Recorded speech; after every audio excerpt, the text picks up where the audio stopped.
On October 12, 1492, after a transatlantic voyage, the Italian explorer Christopher Columbus sighted an island in the Bahamas, mistakenly thinking he had reached East Asia.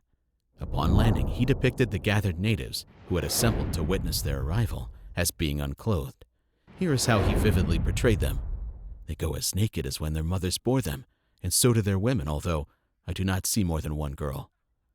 As a gift for their hospitality, Columbus presented them with red hats and beads. The indigenous people reciprocated with gifts of parrots, cotton, and other commodities. Columbus ceremoniously asserted ownership of the newly discovered land in the name of Isabella and Ferdinand of Spain, monarchs who had fervently backed his pursuit to discover a western route to the mythical gold and spice islands of Asia, along with China and India. This is the conventional portrayal of the discovery of North America in mainstream historical narratives. It is a common misunderstanding that the Native Americans who shared the first Thanksgiving with the Pilgrims in 1621 were the same as the indigenous communities present in the region for centuries before. There is a common tendency to perceive pre-Columbian, pre-European North America as an unchanging and thinly populated landscape, often overlooking its sophistication. In contrast to the prevailing colonial myth portraying the natives as uncivilized, the true historical context of North America before the arrival of European explorers was notably more diverse and vibrant. The region was teeming with a rich array of cultures, featuring a mosaic of unique language groups and societies.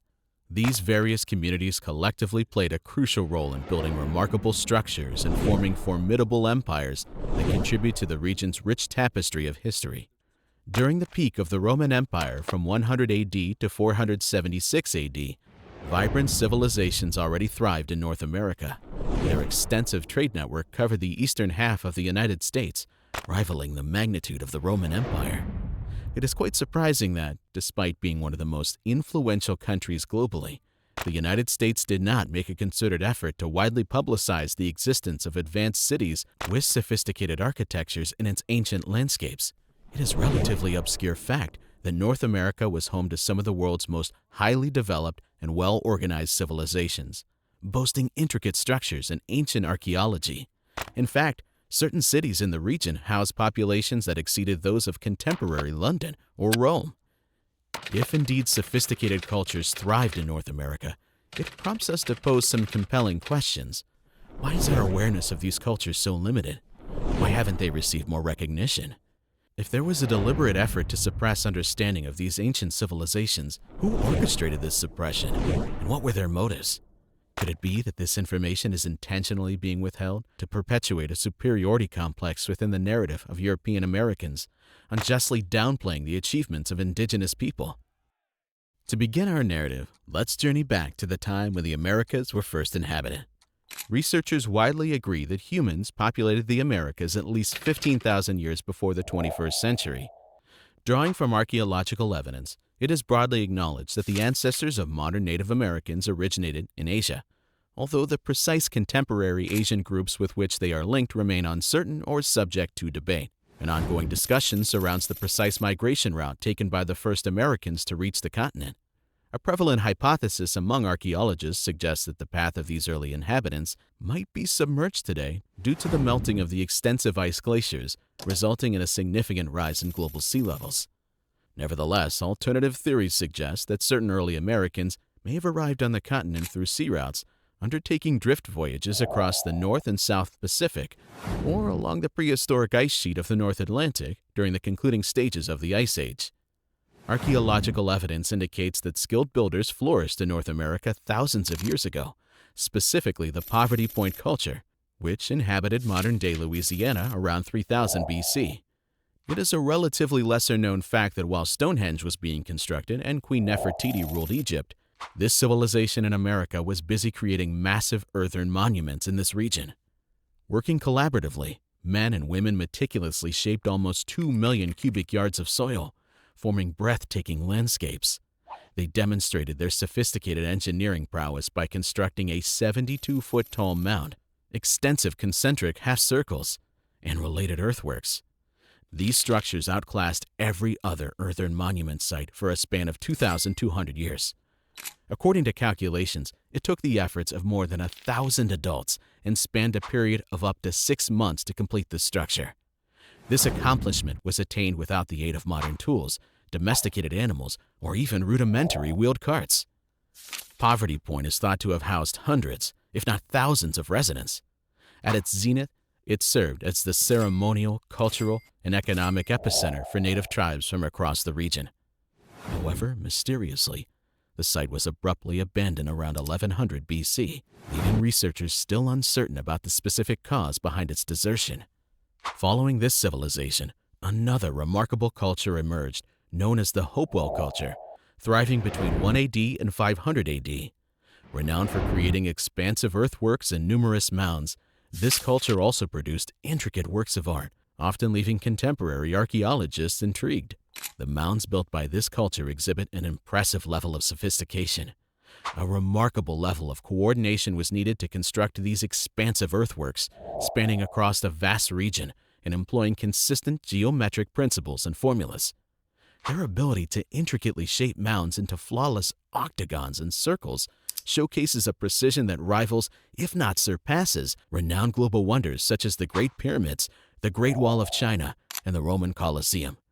While these claims may initially appear bold, a deeper exploration of this culture reveals a reservoir of knowledge that challenges common stereotypes.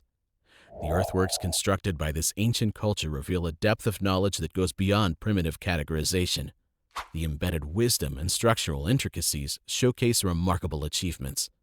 Particularly noteworthy is the alignment of these sites with the lunar calendar, highlighting their mastery not only of advanced mathematics, but also of geometry.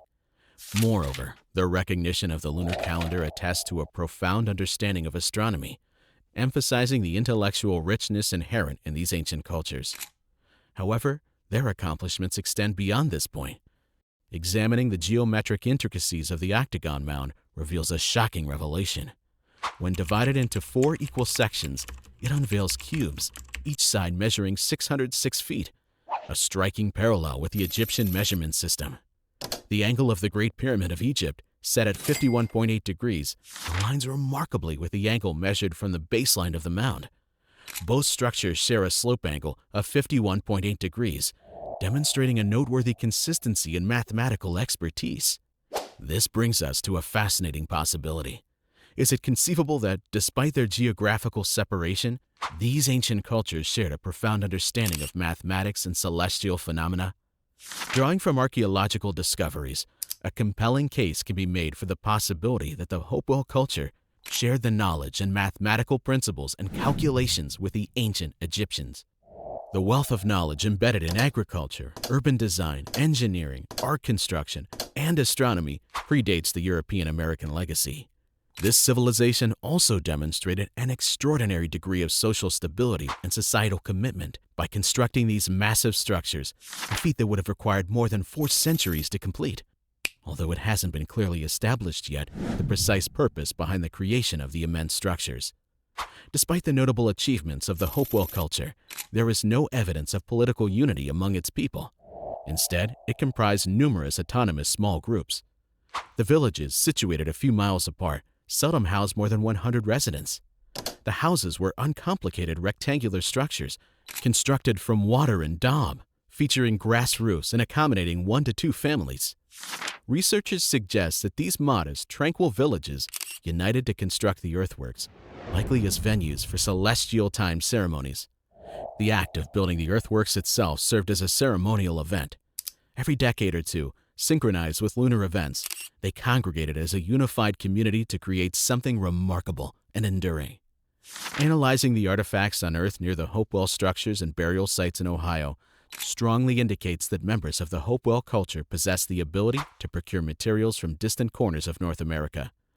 This encompassed items like obsidian and grizzly bear teeth from the Rocky Mountains, copper from the northern Great Lakes, mica and quartz crystals from the Appalachian Mountains, and an array of shark teeth, barracuda jaws, and conch shells from the coast of Florida. These findings strongly imply the vast scope and intricacy of their trade network. The peak of Hopewell culture thrived until approximately 1,500 years ago, but a sudden transformation ensued. Within a brief period, monumental ceremonial centers ceased construction, artistic production sharply declined, the acquisition of exotic materials decreased significantly, and social interaction spheres contracted to small territories surrounding villages, often encircled by defensive stockade walls. The construction of these stockade walls suggests a defensive measure against heightened threats, indicating an increase in conflict.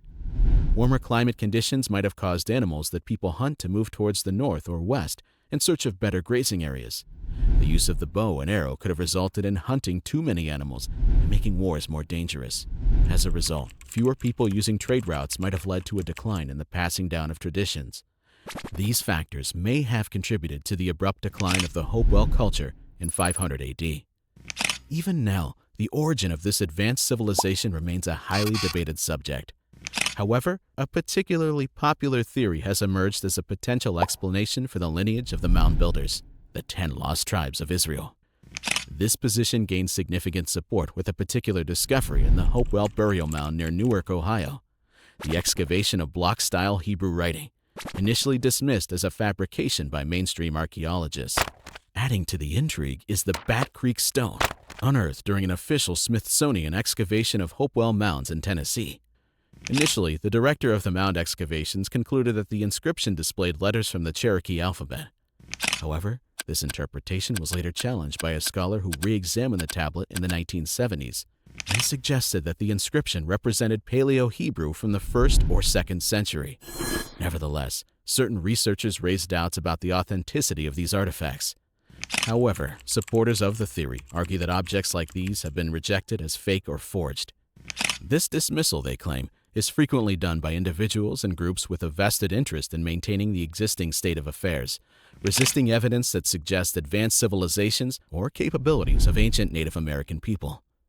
One argument used to discredit the authenticity of these artifacts is the alleged absence of supporting evidence for the Hebrew language. Nonetheless, collectively, these stones might collaboratively serve as evidence supporting the existence of ancient Hebrew civilizations in the heartland of America. Another intriguing evidence supporting this notion lies in the remnants of mound construction. There have been assertions that a vast earthwork resembling a Hebrew oil lamp, once situated at a junction in Milford, Ohio, has disappeared from existence. However, claims suggest that it was systematically removed by the U.S. Army Corps of Engineers. The deliberate destruction of this particular mound raises suspicions. What adds to the concern is that despite being privately acknowledged, no measures were taken to prevent its obliteration. This loss underscores the compelling need to investigate whether deliberate funding and decisions contributed to the destruction of invaluable historical sites. If this trend persists, we risk losing the ability to trace the ancient roots of the highly advanced civilization that once flourished in the heart of America. What are your thoughts about this? I hope you like our story. Until the next one.